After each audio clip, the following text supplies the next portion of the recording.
টিঙ্কু দা, টিঙ্কু বর্মা উনি আসুন, কিছু বলার জন্য অনুরোধ করছি।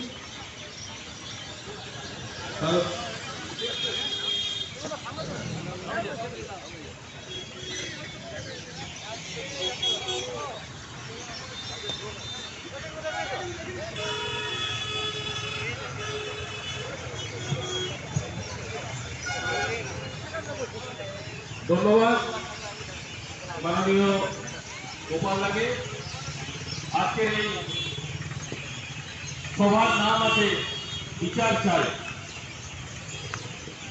আমাদের মহিলা যিনি চিকিৎসক ছিলেন তার বিচারের জন্য সারা ভারত জুড়ে, সারা পশ্চিম বাংলা জুড়ে, সারা জেলা জুড়ে, সারা মন্ডল জুড়ে, সারা বুথ জুড়ে আমাদের ভারতীয় জনতা পার্টির পক্ষ থেকে এক পথসভার মাধ্যমে, বিচার পথসভার মাধ্যম থেকে আমরা এখানে আজকে সভা করতে এসেছি।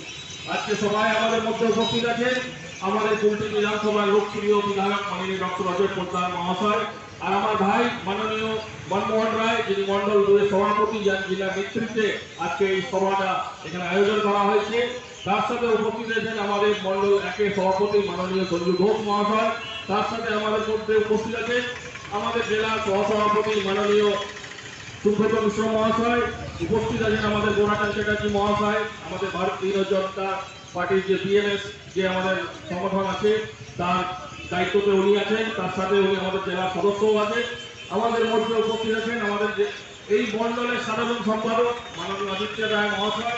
তার সাথে আমাদের কুলটি মন্ডল 3-এর 4-এর সহসভাপতি মাননীয় কাজল দাস, প্রবীর দাস, সকলে দিলীপ গুপ্ত মহাশয় আমাদের মধ্যে এখানে উপস্থিত আছে।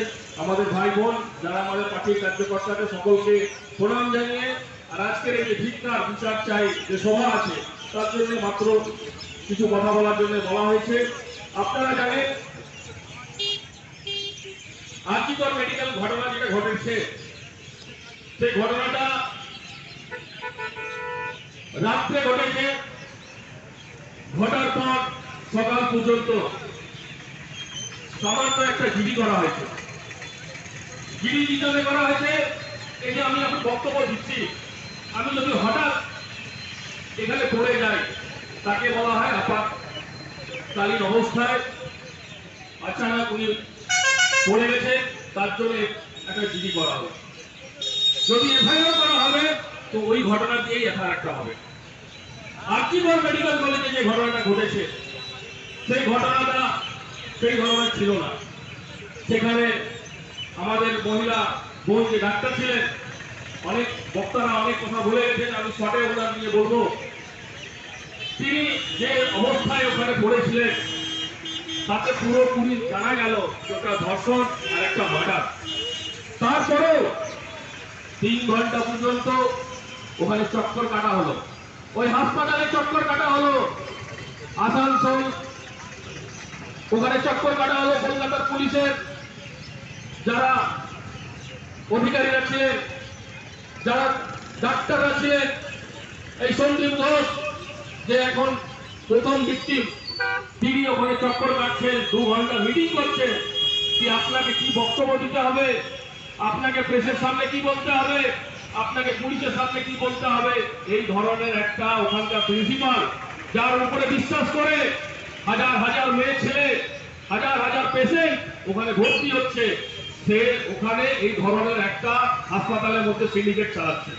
এই সন্দীপ ঘোষের মতন প্রিন্সিপাল ওখানে যা শিক্ষা দিচ্ছে তাতে বোঝা যাচ্ছে যে আমাদের যারা মহিলা পুরুষ ডাক্তাররা আছে তারা কিভাবে ওখানে এতদিন ধরে প্র্যাকটিস করছেন, তার আপনারা এখনো টিভির মাধ্যমে ওদের বক্তব্য শুনছেন।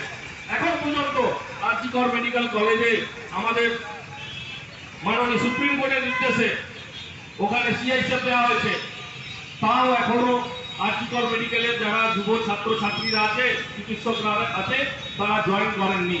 ওখানে এত ভয়, আন্দাজ জানাতে পারছেন 3 ঘন্টা ধরে এই ধরনের চলেছে।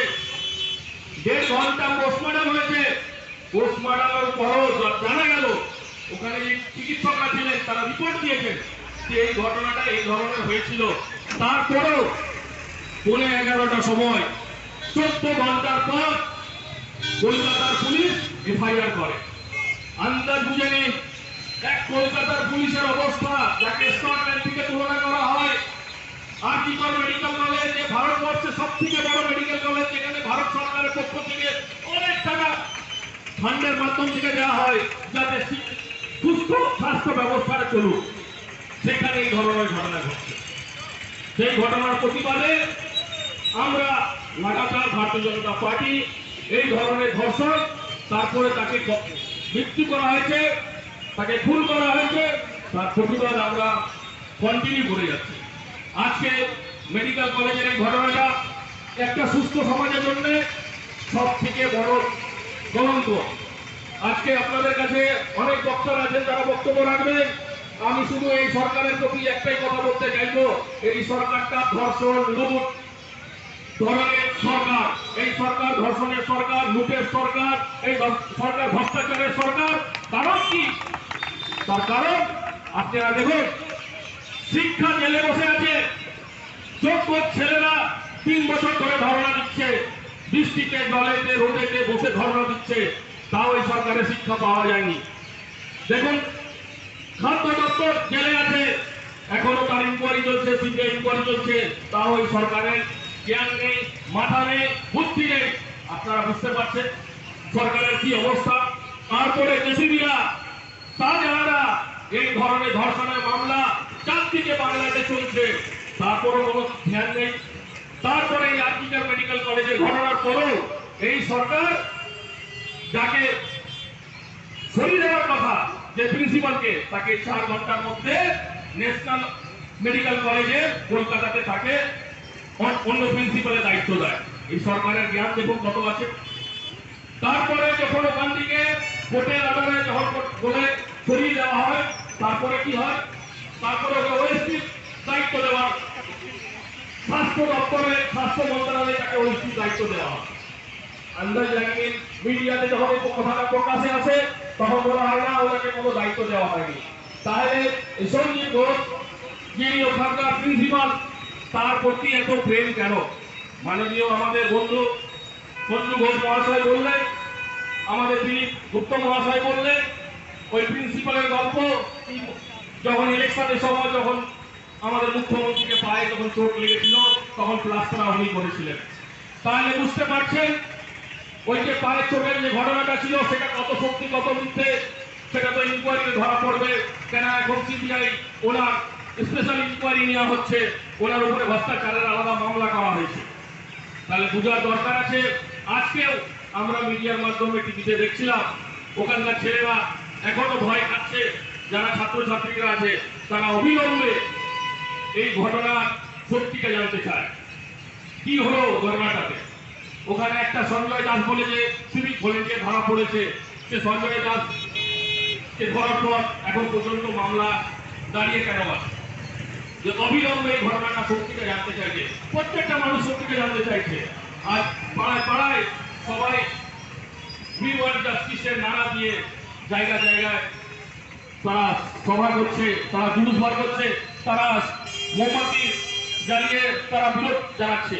আজকে দিল্লির পর এই অভয়া 2 এই ধরনের ঘটনা পশ্চিম বাংলার মধ্যে হচ্ছে, সেখানে মুখ্যমন্ত্রী আলাদা কথা বলে, তারপরে সুপ্রিম কোর্টে আলাদা লয়ার ঠিক করে রাজ্য সরকারের আর সন্দীপ ঘোষকে বাঁচাবার চেষ্টা করে। তাহলে আপনারা বুঝতে পারছেন এই সরকারের বিচারধারাটা কি আছে।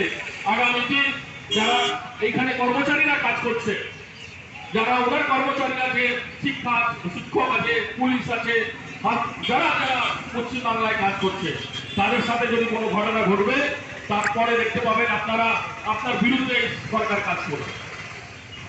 আমরা ভারতীয় জনতা পার্টির পক্ষ থেকে লাগাতার বিচার চাই বলে আমরা জায়গা জায়গাতে আমরা পথসভা করছি। আর এই পথসভাতে দেখছেন আমাদের মধ্যে আমাদের বোনরা বসে আছে, আমাদের সাথে আমাদের মারা বসে আছেন, তার সাথে আমাদের পার্টির কর্মীরা বসে আছেন। আমরা সবার জন্য কাউকে ডাকতে পারছি না, তারা সবাই নিজেই চলে আসছে। এই ধরনের মানুষের মধ্যে এখন জাগরুকতা চলে আসছে। সবাই মানুষ চাইছে, একটা প্ল্যাটফর্ম চাইছে যে এই বিচার চাই, এই আই ওয়ান্ট জাস্টিসের জন্য জায়গা খুঁজে বেড়াচ্ছেন যে কিভাবে আমরা নিজের প্রতিবাদটাকে জানাবো। আর ভারতীয় জনতা পার্টি মঞ্চের মাধ্যম থেকে, জায়গা জায়গায় ছোট ছোট সভার মাধ্যম থেকে আমরা প্রতিবাদ জানাচ্ছি যে বিচার চাই। জি.কর মেডিকেল কলেজের মেয়ের সাথে যে ছাত্রীর সাথে যে ঘটনাটা ঘটেছে, তার আমরা বিচার চাই।